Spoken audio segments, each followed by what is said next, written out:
ভাই একটু মজু আইতেছেন নাকি? এটা একটু দিন না ভাই, গলাটা ভাই শুকায় গেছে। আরে যা, তোদের মতো টোকায় পেটে এগুলো তো হইব নাকি? এই ছোট লোকের বাচ্চারা ঘুরতে যেন আসে, এদের জন্য স্টেশনে এসে শান্তি মতো বসাও যায় না। 10টা মিনিট বসবে রিল্যাক্স মুডে, এরকম করা যায় না। এসে ভাই দেন না, ভাই দেন না, ভাই দেন না শুরু করে দেয়। হ ভাই, আমরা তো ভাই টুকাই, বোতল টুকায়া খাই।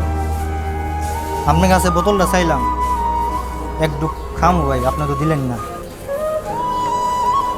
আমরা তো বা মানুষের দিকে ভিক্ষা করে নিতারি না, 2-4টা বোতল টুকে রাস্তাঘাটে বোতল টুকাইয়া খাই, এটাই আমরা কাম। থাকস তো স্টেশনে, টুকাস তো বোতল, কথা তো বলো খুব ভদ্র ভাষায়, ফটর ফটর মারা। যা শহর এখান থেকে। হ ভাই, আমরা তো ভাই টুকাই ভাই, রাস্তাঘাটে তাহি, মা বাপ নাই, বাড়িঘর নাই। আমরা তো সমাজের লোকরা ভাই মানুষই মনে করে না। রাস্তাঘাটে তাহি, স্টেশনে তাহি, কথা কি জানেন ভাই? আল্লাহ আপনার 2টা হাত দিছে, আমারও 2টা হাত দিছে। আল্লাহ আপনার 2টা চোখ দিছে, আমার 2টা চোখ দিছে।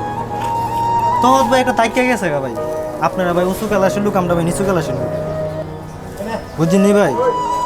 আমরা সাথে ভাই মানুষের দুর্ব্যবহার করে, থুতু মারে, লাথি মারে, উষ্টা মারে, প্রতিবাদ করতে না কি লিগে ভাই? আর ভাই রাস্তায় টুকাই ভাই। আরে বেটা, তুই কারে কষ্টের কথা শোনাস? আমরা কষ্টের কথা, ওরা কি আমরা কষ্টের কথা বুঝবো?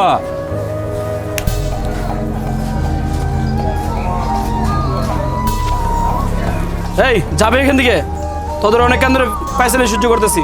যা, না হয় আরেকটা দিব শালা। সময় যেখানে শেষ, জীবনের রাস্তাটা বোধ হয় সেখান থেকে শুরু হয়।